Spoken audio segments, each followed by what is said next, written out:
hambal tadi blang natabo sa imo postiso blang. Mm. May bingaw siya nga isa ka bilog. Di na ayaw. Sige na. Uya ako, ah. Well, anon gidya mo magambak ang postiso ka do nga sungaw blaw. Kay isa ka bilog lang gid bingaw ya. Napaligban ya ged.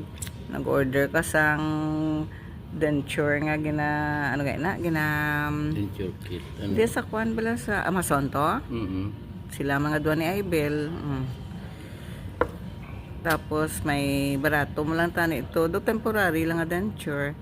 Tapos wala iyagin follow ang instruction. Dapat i-fit anay after 2 minutes kakasunda yon. Wala mo makakas. Yung palo ko galing kay dasdasig ni siya nga klase ano. Kaya ano pagani tabo? kay ambal to nang before 2 minutes sige kakason mo na. Gaway pagani